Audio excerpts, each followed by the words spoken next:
Donc, après la chute de la Maison Blanche, il y a eu la chute de Londres. Aujourd'hui, on vient de voir la chute du président. C'était pour moi la chute tout court. Ouais, total.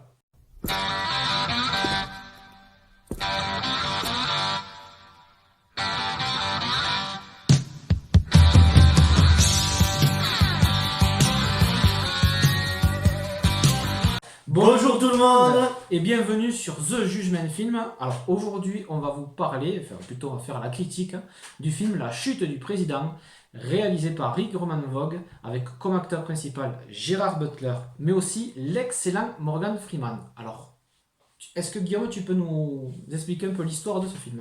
Alors, bon, pour ceux qui peut-être qui ne le sauraient pas, il y a quelques années, il est sorti La chute de la Maison Blanche, qui était censé être un film d'action lambda, comme sait faire Gérard Butler les trois quarts du temps, sauf que on avait eu un Die Hard 5 qui était une parfaite déception. Et ça a été une grosse surprise, un petit bijou, une espèce de huis clos d'action dans la Maison Blanche où tous les acteurs, tous les protagonistes étaient jouaient vachement bien. Pour une fois, les décisions qui étaient prises, que ce soit par les flics, que ce soit par les terroristes, que ce soit par n'importe qui dedans, étaient intelligentes. Et donc du coup, ce film a eu un succès mitigé en salle, mais il a été découvert énormément par la suite de sa sortie en DVD et Blu-ray, qui lui a donné un succès certain. Voilà. Ce qui lui a donné 2 ans après la chute de Londres, qui a été un très bon film d'action aussi, avec de grosses surprises aussi, de la même acabit, sauf que là on sort un peu du cadre huis clos, qui était très très bien. Donc du coup, quand on a vu la bande-annonce de la chute du président qui vient de sortir, alors les titres originaux, c'est Angel Has Fallen. Hein. C'est un peu comme Die Hard, ils donnent des noms différents à chaque film, mais le titre original des trois, c'est Angel Has Fallen. Et ce qu'il faut dire, c'est que déjà avec les deux premiers films, on était dans des films d'action qui étaient très dynamiques, où on ne s'embêtait pas, il n'y avait pas de longueur. On était vraiment dans le cœur du sujet. Et c'était surtout un peu des séquences d'action qu'on pouvait retrouver dans les années 90, 95 Ouais, et tout ouais, ça, quand même. ouais, mais bon, Voilà. ça on y reviendra sur le détail du truc, quand on critiquera après, parce que c'est important. Oui, t'as raison, c'était des films mano à mano, un peu comme dans les années 80, il a raison. Mais avec une intelligence toujours. On n'était pas dans, on n'était pas dans tu brises une vitre à point nu, on était dans du réel quand même. Toutes les cascades, tout ce qu'il faisait, toutes les scènes d'action restaient assez réelles, c'est ça qui était intéressant. On n'était pas dans quand il y a un accident de voiture, tout explose d'un coup. On était vraiment dans quelque chose de sérieux, de bien, c'est ça qui était cool. Donc nous, ça nous a hypé énormément d'aller voir le 3 que vient de voir aujourd'hui. L'histoire du 3, Mike Banning, le protecteur, enfin le gars de la protection rapprochée du président, aux États-Unis ça s'appelle le Secret Service. Là est un peu en proie à quelques, comme les anciens soldats, à des troubles, à des angoisses, et puis il est pas loin de vouloir peut-être prendre la retraite pour s'occuper un peu de sa famille. Il est un peu en fin de carrière. Voilà, fin de carrière, et ça l'emmerde parce que lui, c'est un homme de terrain et il se voit pas trop être dans la paperasse, dans les directives et tout ça. Bien entendu, il va se passer quelque chose qui va faire que il va se retrouver mêlé à une attaque qu'il va y avoir contre le président, où tout va laisser croire que c'est lui, et il va vouloir prouver son innocence et pour protéger complètement le président. Voilà en gros l'histoire, mais on va en revenir un peu plus en détail. Donc qu'est-ce que t'en as pensé toi? Eh bien, alors moi à la base je trouvais ça assez intéressant quand j'ai vu la bande-annonce parce que je me suis dit, dans le premier, dans le deuxième, il est vraiment protecteur, il est au centre de l'action, tout ça. Et là, voilà, ça se retourne un peu contre lui, il va être mêlé à un complot. Alors, comment il va faire pour s'en sortir? Et ben moi je suis personnellement très déçu. Pourquoi? Parce que hormis le fait que ça va apporter ces nouveautés, d'avoir tourné un scénario comme ça, mais personnellement, je me suis ennuyé. Voilà, j'ai trouvé le film vraiment très très mou. C'est vrai. On est très loin quand même des séquences d'action qu'il y avait dans le premier et dans le deuxième. Alors c'est pas ça qui fait tout, forcément. Mais là, vraiment, un film aussi vraiment prévisible. On sait vraiment qui est Ah derrière oui. le complot quasiment directement. Je trouve ça un petit peu dommage. Mais après, voilà, voilà, vraiment très très mou. Bon, Gérard Butler, franchement, rien à dire. Morgan Freeman, pareil. Ils sont vraiment dans le rôle et tout ça. Mais après, hormis quelques Morgan petites. Freeman il est un petit peu absent quand même, je trouve aussi. Ouais, c'est vrai Un qu'il peu est trop. un petit peu en retrait, mais bon, après, il fait le job.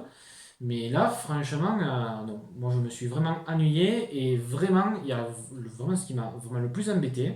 Et ça fait des années que ça dure. Alors, c'est Ah oui. sur un point technique, c'est la shaky cam. Voilà. Cette façon de filmer les scènes d'action, alors vraiment très Ça, très c'est- près des personnages et de bouger la caméra dans tous les sens comme Ah si ouais. le caméraman il tremblait en fait. Et c'est insupportable parce que c'est illisible et même en dehors de ça, quand il y a des scènes de dialogue, des trucs comme ça, on filme les personnages tellement près qu'on voit vraiment leur tête qui prend tout l'écran, on voit rien en arrière-plan, et je trouve ça vraiment dommage, Tu puisque distingues rien, quoi. voilà, même si c'est parce qu'on veut rajouter un peu de dynamisme, mais c'est non, c'est Alors, illisible. dans les scènes de nuit, Voilà. c'est encore pire. Et Dans les scènes exactement. de nuit, c'est encore pire parce que déjà, la luminosité était pas ouf dans le film. Déjà, parce que là, franchement, les cadreurs et les mecs qui Non, ont non. fait l'image, elle était vraiment Voilà. zéro. Rajouter à ça la Shaky Khan, comme il dit, tu sais pas qui est quoi, qu'est-ce qu'ils font. Alors, voilà. Voilà. À la limite, ça t'éclaire quand ils tirent. Alors moi j'ai déjà vu les films où on joue avec la luminosité et que de temps en temps dans une scène d'infiltration c'est le feu de l'arme qui va éclairer le visage des gars. Mais là quand un cadreur et quand un mec joue vraiment avec la lumière ça peut être intéressant. J'ai vu même des vieux films comme ça où c'était très intéressant. Mais là non, tu distingues rien. Surtout qu'il y a beaucoup de séquences, enfin il y a quelques séquences d'action qui se font la nuit ou vraiment dans des moments assez sombres, genre le soir, tout comme ça. Et le fait que ça bouge dans tous les sens, c'était illisible quoi. C'est comme si par exemple là j'ai une photo dans ma main que je vais vous la montrer mais que je fais comme ça. Voilà, on distingue rien et c'est vraiment insupportable quoi parce que c'est épileptique, c'est chiant. exactement et ça j'ai vraiment pas aimé. Après voilà, ce que je trouve vraiment dommage c'est que par exemple la séquence d'action finale, je l'ai trouvé assez dynamique et intense et c'est ce qui manque au film, c'est ce qui manque au film tout le long du film et c'est vraiment dommage. Donc moi vraiment sur les trois films qu'il y a eu, pour moi c'est celui que je mets en dernier parce que vraiment je me suis ennuyé et voilà, ça manque de rebondissement quand même. Bon, lui, il est pourchassé et compagnie, mais au final, ça reste assez simpliste. C'est du déjà vu. C'est dommage, voilà, c'est dommage. Moi, j'ai pas du tout accroché, quoi. Ouais, moi pareil, mais en plus de ça, il y a le scénario qui est pas crédible pour dessous, pas du tout. Voilà. Alors, toutes les erreurs des. Comme je dis à chaque fois, les films d'action, j'adore ça. Il y a des très bons films d'action. C'est pas un sous-genre. Mais ça le devient. Avec des films comme Hobbs et Shaw qu'on a vu la dernière fois, c'était pire. Hein. Et celui-là, on peut pas défendre. J'ai l'impression d'avoir vu un film de série Z du dimanche après-midi. Les flics dedans, ils sont reliés au second plan. On les traque, mais.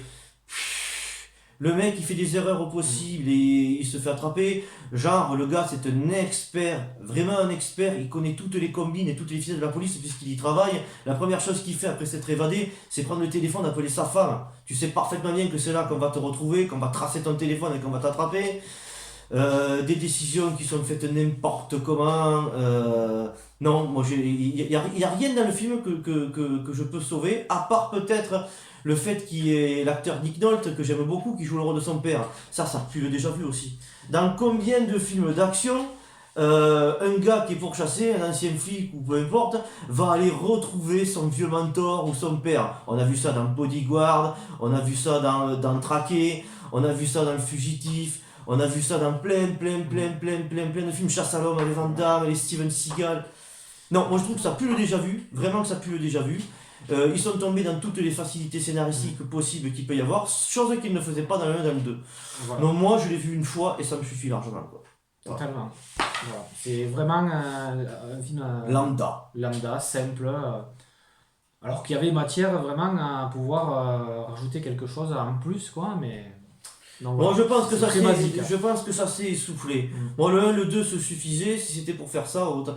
C'est comme Taken, ça souffre de la même chose que Taken. Taken apportait quelque chose de nouveau. Mm. Parce que le fait qu'il guide sa fille au téléphone pendant qu'elle se fait enlever et tout, c'était génial ça, et qu'il la retrouve. Le 2, c'était un ressuscité de ça. Et le troisième, pareil, lui traqué, qui doit éprouver son innocence, chose qu'on a vue dans toutes les séries de télé. C'est ça. Dans tous les films, c'est du 24 heures chrono à moins bien, c'est les policiers qui les traquent, c'est l'agence touriste à moins bien, on a vu ça 1 milliard de fois dans toutes les séries policières et dans tous les films d'action policiers. Voilà, Du à moins bien. vu, du vu, du déjà vu, tout simplement. Autre chose, pareil, il est méchant. Moi je veux bien qu'on prenne des acteurs pour faire les méchants dans tous les films. Mais du coup, on ne sait pas. Moi, quand j'ai vu l'acteur qui fait William Stryker dans Wolverine, qui joue le rôle de son pote au début, J'ai compris de suite que c'était lui, surtout qu'en plus il lui dit qu'il a une compagnie de mercenaires et qu'ils ont un peu moins de boulot. Donc j'ai compris de suite qu'il allait y avoir un coup fourré là-dedans. Avec la punchline qui sort avec un de ces gars, tu sais, là, qu'il a fait tomber dans l'escalier.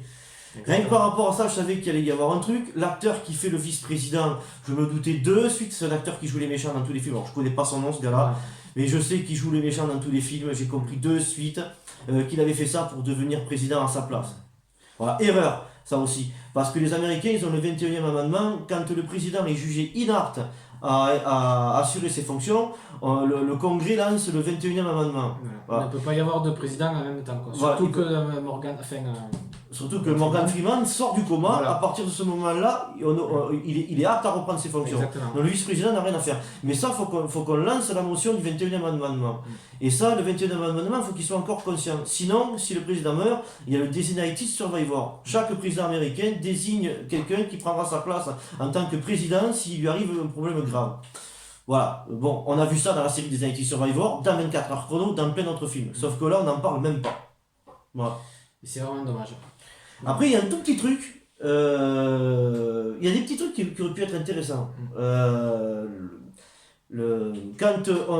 il va retrouver son père, c'est un ancien du FBI, un ancien de la guerre du Vietnam. Lui a fait la guerre en Irak. Son père a fait la guerre du Vietnam. Il a délaissé sa famille parce qu'il était en proie des démons. Il a pété un peu, il est allé s'isoler. À un moment donné, les flics ils disent, je sais pas si t'as remarqué, ils disent que pendant la guerre du Vietnam, il était rat de tunnel.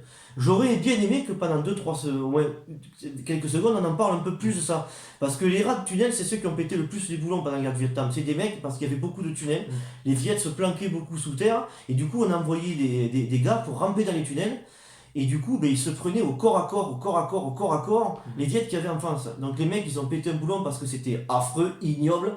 Ils ont fait des choses terribles.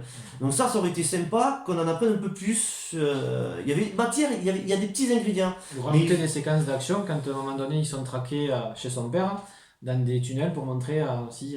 Ben oui, montrer son efficacité à lui, montrer tout ça. Il y a plein de choses qui auraient été intéressantes, mais bon, c'est... Je sais pas, moi je pense que le cinéma est en train de s'endormir et... On va dire que pour les blockbusters qu'on attendait cet été, on n'a pas été gâtés quoi. Moi j'ai été gâté... Personnellement, après c'est avis personnels. Moi j'ai été gâté en série télé, personnellement, maintenant j'en attends plus des séries télé sur Netflix, franchement, que du cinéma, parce que... Alors, qu'est-ce qu'on a eu quoi, à se mettre sous la dent. Heureusement que j'ai eu Mindhunter et que j'ai eu Stranger Things à me mettre quelque chose sous la dent cet été, parce que sinon moi... Donc voilà, en fait, vraiment c'est celui qu'on met vraiment en troisième position, puisqu'il est vraiment en dessous des deux autres. Quoi. Honnêtement, c'est dommage, pourtant il y avait matière à faire quelque chose de bien. Donc voilà ce qu'on peut dire vraiment en termes de critique sur ce film-là, parce qu'il fait quoi à peu près 2 heures et... Il n'y a pas grand-chose à dire après. C'est assez mou, quoi, c'est assez mou, il ne se passe pas grand-chose. Donc, voilà. Après tu passes un moment quand même, si tu vas le voir, bon... Tu vas pas ressortir. Le problème, c'est que si tu as surkiffé le 1 et que tu as surkiffé le 2 et que tu as envie de revoir du Mike Banning, mais là, tu vas être un peu déçu parce que voilà. tu auras ta dose d'action, tu auras ta dose d'adrénaline, mais tu auras un scénario mauvais et un film très simple que tu auras vu 20 fois dans ta vidéothèque depuis que tu es né, ça c'est sûr. Du déjà vu. Voilà. Sur ce, écoutez, nous après on vous conseille quand même d'aller le voir pour vous en faire votre propre avis, bien évidemment. Et puis voilà, n'hésitez pas à laisser des likes, des commentaires, à vous abonner à la chaîne si vous avez aimé. Et on vous dit à bientôt pour une prochaine vidéo. Ciao tout le monde. Au revoir. Hasta la vista, baby.